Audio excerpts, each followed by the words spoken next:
Ito po ay nagsasabi sa buong kondisyon ng tao, no? At Diyos, relasyon sa tao, at ang tao sa Diyos. Anong kalalagayan ng tao sa harapan ng Diyos at ano ang ginagawa ng tao ba't siya'y malayo sa Panginoon? So, isa-isahin muna natin bago tayo, last Friday tayo po ay nag-discuss ng buong mensahe ng Bible, na kaya ang tao, mga young people, ay malayo sa Diyos dahil sa tayo ay nabubuhay sa kasalanan. Ang kasalanan naglayo sa atin sa Panginoon. Ano nga ba ang kasalanan? Ang kasalanan ay mga bagay na ginagawa mo na nag-fail ka na mahalin ng Diyos at ang tao. Ilang buwan na yung iba dito, nakaupo na kayo dyan. Ilang years na, kung kayo'y patuloy namin kasama hanggang buong last year pa. Pero, nakatingin kayo sa akin, pero parang seems like walang dumarating sa inyong mensahe. No? Hindi ko alam kung anong napigil sa atin. Hindi ko alam kung ano nangyayari. No? That's like nung nag-devotion ako sa prayer time nung last day. Sabi ko, tayo naligtas sa dugo ng Panginoon. At yung crowd parang wala lang. Di ba? Parang walang narinig na you are saved by the blood of Jesus Christ. Parang ang kausap ko mga hidden alam niyo yun. Parang kausap ko mga pagan and mga unbelievers. Sabi ko, ano sinasabi mo dyan, Kuya Paul? Sir, ano sinasabi niyo dyan? No? Na para pag sinabi ko ang pangalan ni Jesus, wala nang talab sa inyo. Pag sinabi ko ang ikay naligtas sa biyaya ng Diyos, wala na nangyayari sa inyo. Wala nang excitement. Wala nang ano niyo yun, yung passion na mula sa inyo dahil ewan ko ba, kinuha na ba ng dyablo yung pag-ibig niyo sa Panginoon? Nanakaw na ba ng dyablo ang pag-ibig niyo sa Panginoon? Na pag sinabi natin sa mundo natin, kayo mga kabataan, pag sinabing Jesus, wala na kayong pakialam Wala na kayong damdamin sa Panginoon. Na sobrang nalayo na kayo sa Diyos na hindi nyo nalalaman kung sino siya. No? And the same as in the church, in Christianity. Sa church, pag binanggit mo ang grace ng Panginoon, wala nang epekto. Pag sinabi mong mercy ng Panginoon, wala nang saysay, wala nang talab sa kanila. Pag sinabi mo ang impyerno sa mga kabataan, wala nang takot sa impyerno. Pag sinabi mo na galit ang Diyos sa inyo, ang tao parang, okay, galit ang Diyos sa akin. And so, parang wala tayong ginagawa na action toward that kind of scenario. No? Na ilang taon na kayo nakapo dyan sa ating inupuan na Bible study, pero seems like there is no change at all. Bakit po? Listen. So then faith cometh by hearing, and hearing by the word of God. Kaya po, wala pong problema sa mensahe. Walang problema siya nagsishare. Dahil ako, ginagawa ko lang yung part ko bilang tinawag ng Diyos. Kasi kung ako yung problema at ang Word of God, bakit may mga young people na nagbabago? At ikaw hindi? Marahil mayroong mali sa puso natin. So then faith cometh by hearing, and hearing by the Word of God. Ang pananampalataya ay nagbumula at nagsisimula at nanggagaling sa pakikinig ng salita ng Diyos. Kaya buong taon at buong araw na kayo nakaupo dyan, every Friday, preach ako ng preach, pero wala nangyari sa buhay mo. Why? Because di ka nakikinig. Hindi mo tunay na pinapakinggan ng Word of God. Wala kang panlasa. Just like sinabi ni Pastor Joel last Wednesday, wala kang kagustuhan, ayaw mo na makinig ng Word of God. I hope this time, by the grace of God and by His mercy, tulungan niya kayo na makinig at unawain at i-absorb itong mensahe na pinaparating sa iyo ng Panginoon. Huwag hayaan ng Panginoon na ang diablo ay agawin ang iyong atensyon sa pakikinig ng kanyang salita. This won't take too long. Dito tatagal mga young people. Dito mabilis lang to, sasabi ko sa inyo. In the beginning was the Word. Sa umpisa, ang salita. At ang salita ay kasama ng Diyos. At yung salita na yon ay ang Diyos. Sa pasimula ay ang salita ng Panginoon. Nung kinreate ng Diyos, ang sanlibutan, unang-una siya lang. In the beginning, God. God created the heavens and the earth. Okay? And the earth is without form and void. And darkness was upon the face of the deep. And God said the word. The word. And God said, let there be light. And there was light. Nung kinreate po yung people ng Panginoon, ang sanlibutan, ang buong universe, sinabi niya yun through by His word. Sa pagsasalita lang. No? Sinabi niya magkaroon ng liwanag at nagkaroon ng liwanag. Sinabi niya magkaroon ng tubig, may tubig. Sinabi niya magkaroon ng mga bundok. Lumabas sa mga bundok, magkaroon ng mga halaman. God created everything by His word. Kaya sabi dyan, the same was in the beginning with God. Verse 3, all things were made by Him. And without Him, was not anything made that was made. Kung wala ang Diyos, walang anumang nalikha ngayon. Kung hindi dahil sa Panginoon, walang bagay na nalikha sa mundong ito.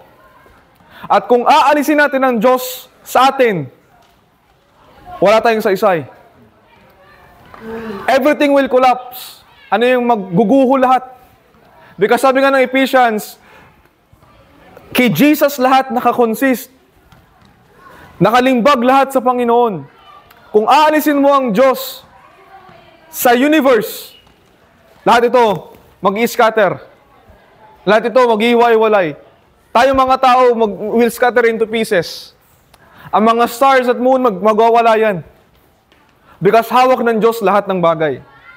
Hinahawakan at kontrolado ng Diyos lahat ng nasa mundo natin. Okay? So, kung aalisin mo ang Diyos sa buhay mo, kung aalisin natin ang Diyos sa buhay natin, okay? Wala tayong saysay na tao. Kailangan natin ang Diyos sa buhay natin. All things were made by Him. Without Him, was not anything made that was made. In Him, verse 4, was life. Sa Kanya ang buhay. Okay? Sa Kanya ang buhay. And the life was the light of men. At ang buhay na yon, yun ang liwanag ng Diyos, ng tao. No? That light was the life of men. Young people, everyone, kung wala ang Diyos, wala tayong buhay. Paulit-ulit po natin sinasabi yun sa inyo because yun po ang isang katotohanan, misteryo, na hindi yan binubuksan palagi sa mga church services. Na ang Diyos ang source ng buhay. Kung wala ang Diyos, wala tayong buhay. In Him was life, and that life was the light of men. Kaya marami sa atin, patay pa rin sa kasalanan, patay pa rin sa ginagawang kamalian. Why? Because there is no quickening, walang pagbubuhay ng Panginoon. Hindi ka tunay na nasa Diyos. Dahil kaya wala kang buhay. Makikita mo agad sa isang tao na siya ay patay. Kung ang lumalabas sa kanyang bibig, puro salita ng kamatayan. Walang buhay na maproduce sa kanya. Hindi siya nagpo-produce ng life. Because sinasabi ng Panginoon, kung iinumin mo yung tubig na binigay niya, yun ay magiging bukal ng tubig na mag-uumapaw sa walang hanggang buhay.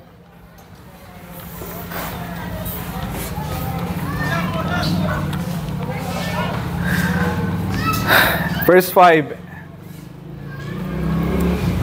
And the light shineth in darkness, and the darkness comprehended it not. At ang liwanag ay lumiwanag sa kadiliman, pero ang kadiliman, hindi yon nauunawaan. Kaya naman, okay. Excuse me, sir. Papailaw po ba kayo? Gagabihin po ba kayo? Di naman po siya. Mga 6 lang po. Papailaw kayo. Papapailawan na namin. Ay, sige po. Kung ano. Sakali lang po. Di naman po taabot ng gabi. 6 lang po. 5:37. 6 na. Apo. Hindi ka na dapat. Yun na po. Okay.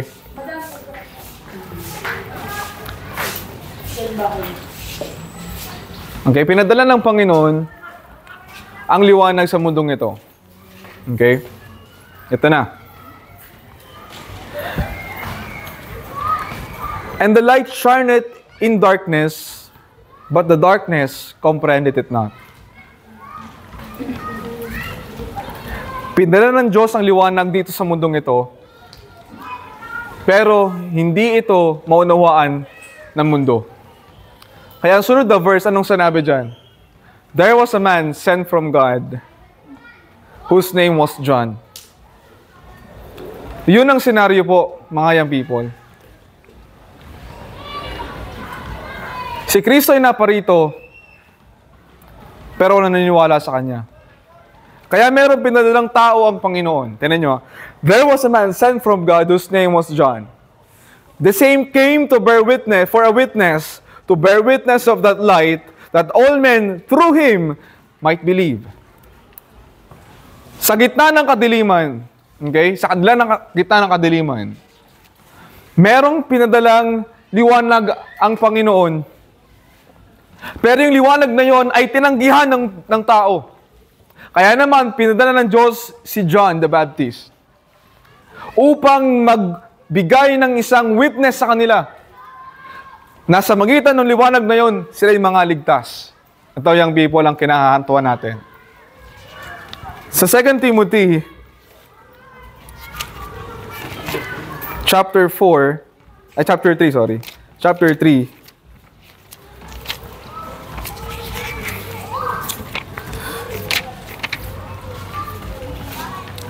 this know also that in the last days, perilous time shall come. Ito po ang panahon natin ngayon. Ang panahon natin ngayon, men shall be lovers of their own selves. Na ang mga tao ay mahal na ang kanilang sarili. Covetous, madamot, boasters, mapagmayabang, proud, blasphemers, ayaw sa Diyos. At kung ano-ano ang sinasabi sa Panginoon. Disobedient to parent. Ayaw sumunod sa mga magulang.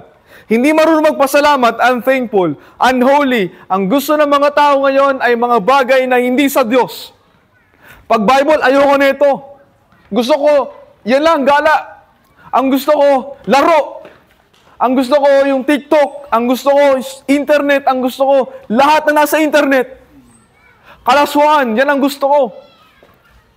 Sumasayaw sa internet, yan ang gusto ko panoorin. Pero pag Bible, inaantok ako. You are unholy. Ayaw mo sa Diyos. And you're saying that you are a Christian. How dare you? Ano pa? Without natural affection. Ano yon? Hindi natural lang kanyang damdamin. Lalaki sa lalaki. Babae sa babae. Lalaki sa aso. Babae sa aso. Sa hayop ang karelasyon. Yan ang mundo natin ngayon. This world is full of darkness. Madilim at padilim na ng padilim ang mundo natin ngayon.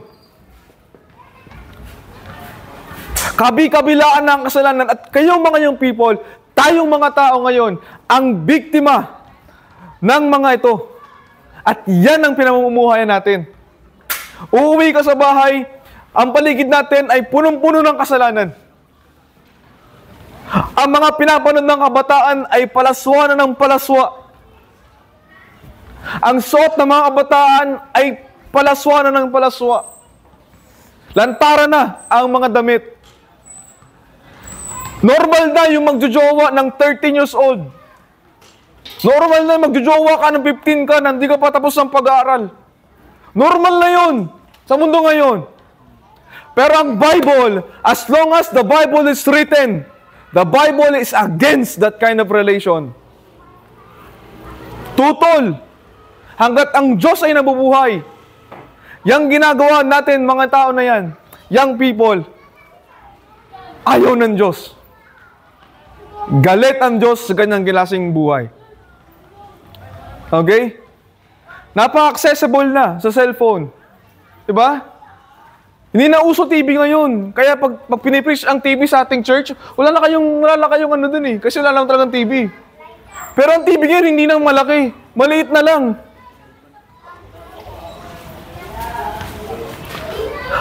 Yan na. Huwag niyo sabihin kayo ay excuse. No. Hanggat ikaw ay tali sa ganitong klaseng device na yan. Walang bagay na holy na mapapanood sa ganyang klaseng bagay.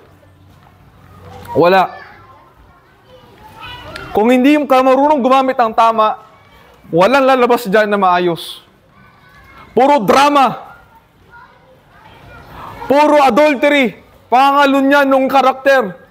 Puro bakla ang bida na sa internet. Ang sumisikat ngayon, bakla na. Ang sumisikat ngayon, tomboy. Ang sumisikat ngayon, yung may mga kabit. Yung sira ang pamilya. Yan ang uso ngayon. Sira ang pamilya. Sira ang magkakapatid. Wala na. At ang mga lumalabas sa internet, I'm sorry for the word, pabobo na ng pabobo ang mga content sa internet. Na ang isang kabataan hindi na marunong bumuo ng isang sentence. Na hindi na marunong magbasa ng English. Na hindi na marunong magbasa ng Tagalog. Kahit Tagalog, di na rin alam. Bakit? Ginagawa na tayong walang alam ng cellphone. That is our world today. Kaya ngayon, wala kang panlasa sa Word of God.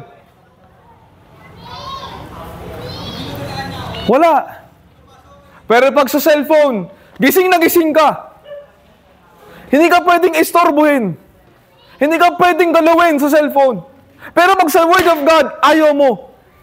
At wala kang pagpapansin dito. Everyone. Why? Kasi ang mundo natin ay full of darkness.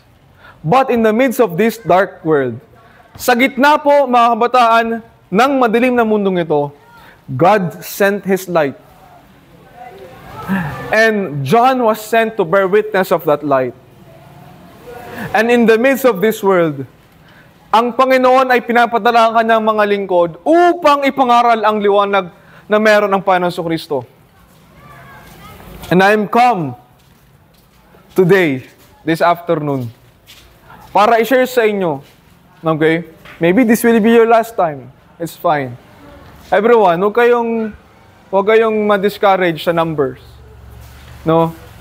As long as the Word of God is preached in this place, this will never be famous.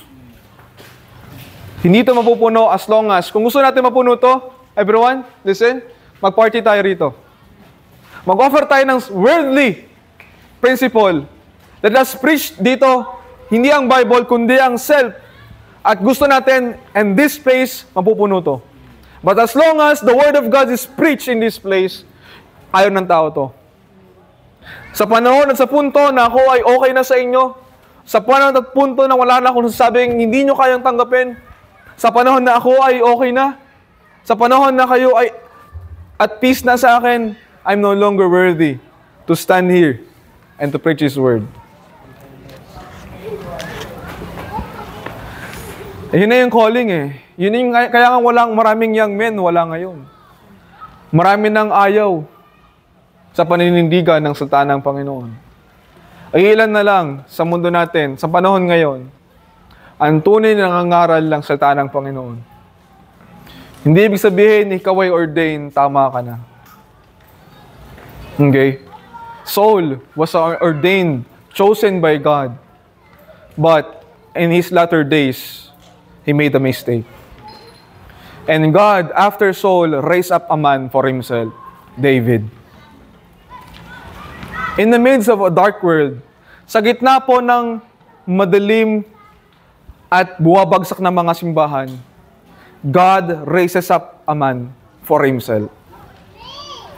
Meron siyang iiwan na tao na kung saan magpapatuloy ang kanyang salita at ipapangaral nang walang anumang apologies. Ito ang mensahe na gusto kong i-bear witness sa inyo mga kabataan bago tayo matapos. ikaw po ay nagkasala sa harapan ng Diyos. Dahil hindi mo siya minamahal ng tunay. Meron kang inuuna bukod sa Kanya. May mas iba kang mahal kaysa sa Diyos. At yan ang iyong kasalanan sa harapan ng Diyos. Kung mas inuuna mo to, ikaw ay adultery. Idolatry. Kung pagising mo sa umaga, yan ang unang mong hawakan. Yan ang unang bubuksan. Christian, you are committing idolatry. Hindi mo mahal ng tunay ang Diyos. Kung mas marami kang ini-spend na time dito, huwag mong sabihin na ikay tagasunod ng Panginoon. You are not. At yan ang dapat mong pagsisihan sa harapan ng Diyos. Okay? Pag nag-fail tayo mahalin ng Diyos, tayo nagkasala sa harapan niya. At ikaw dapat ay magsisi sa harapan ng Diyos. At pag may ginawa ka ng masama sa kapwa mo, at pag hindi mo nag-fail ka mahalin ng iyong kapwa, okay? Yan ang kasalanan sa harapan ng Diyos. Kompletuhin natin. In the first place, everyone, hindi natin kayang mahalin ng Diyos ang tunay at ang ibang tao. Palagi ninyong hindi mamahalin ng Diyos. Palagi ninyong hindi mamahalin ang kapwa nyo. Dahil tayo ay sa puso makasalanan. Pero sa moment na ikay humingi ng pagsisisi sa Panginoon, Lord, I'm so sorry. Patawarin niyo po ako sa aking pagkakasala. Everyone. Ikaw po ay nagkasala sa harapan ng Diyos. At kailangan niyo magsisi. Kailangan niyo manumbalik sa Panginoon. Alam mo sa panahon ngayon, mahirap na ipangalan ng salita ng Diyos. Dahil kayo mismo nahihiya kayo sa inyong kinatatayuan. Nahihiya na kayo maging Kristiyano. Nakakaya talaga maging Kristiyano. We are offscoring of the word, of the world. Tayo ay despise of the world. At kung ayaw mo nun, you can't be a Christian. Gusto ko marinig niyo to bago kayo umalis. Walang ibang kaligtasan, walang ibang kaligtasan sa ano paman, kundi sa Panginoon sa Kristo lang. Si Kristo lang ang pwedeng magligtas sa kaluluwa mo. Si Kristo lang ang pwede na magligtas sa kaluluwa ninyo. Walang iba. Okay? Siya lang. Hindi ka maliligtas ng ano paman. Ni pagiging mabuti, hindi. Pagiging magpapakabait, hindi. Dahil di mo kaya magpakabait.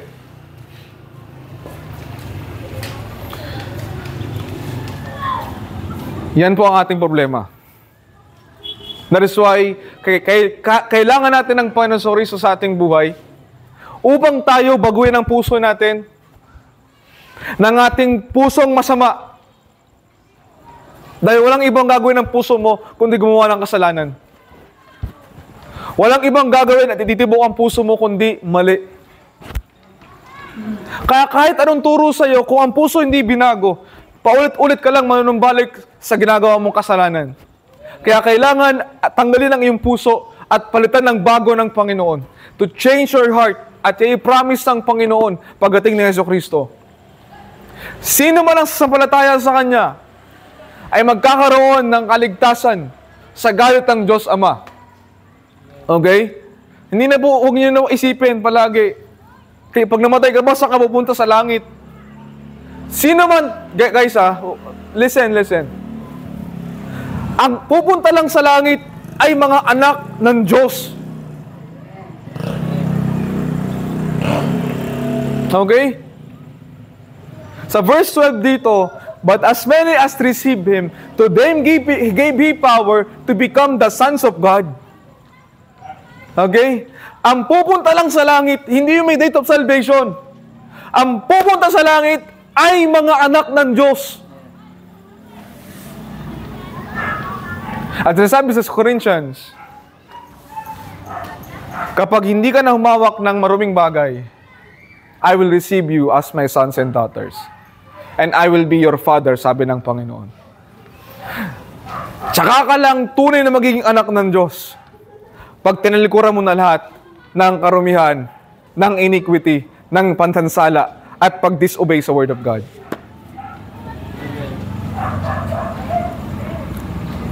Gagawin ka niyang anak.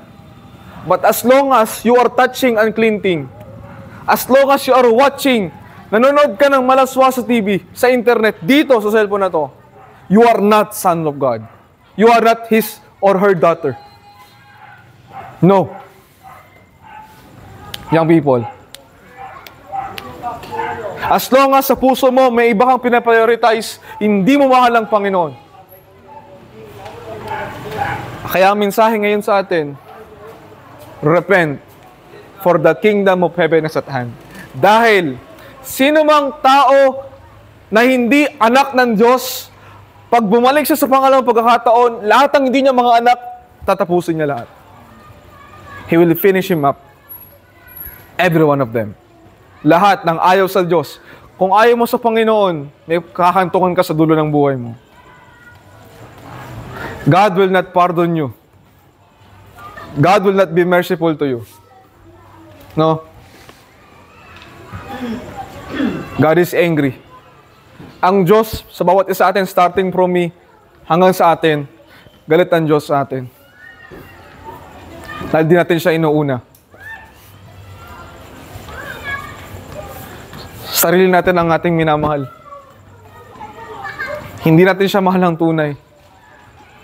Sa mundo ngayon, bibihira na lang ang taong nagmamahal ng tunay sa Diyos. Minahal mo tanongin kita, nung Monday, minahal mo ba ang Diyos ang tunay?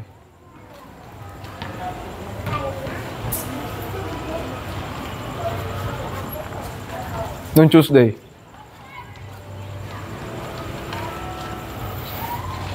Di ba? Ang hirap sumangot, di ba?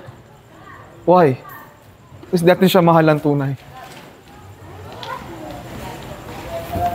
Anong nangyayari sa atin? Everyone. Anong nangyayari sa atin? Hindi na ho natin mahal ng Diyos. Meron tayong tinatago. Meron tayong hindi pa rin masuko sa Diyos. Na alam mong mali, pero pinagpapatuloy nyo pa rin.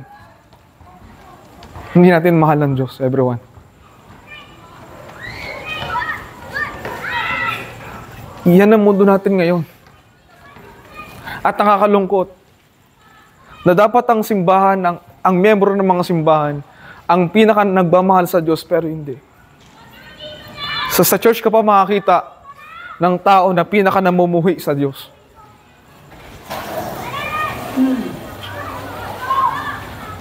Bakit ganun? There was a man sent from God whose name was John. May papadala ho sa ating mensahero. Nasasabihin sa'yo na hindi mo mahal ang Diyos, talikuran mo ang mga bagay na hindi mo ginagawa. Mga ayaw ng Diyos. Mga ginagawang bagay na ayaw ng Diyos. Mga lihim, hidden things of dishonesty, and handling the word of God deceitfully. Mga bagay na alam mong mali in the first place, pero ginagawa nyo pa rin. At pinagpapatuloy nyo pa. That is the thing na ayaw ng Diyos.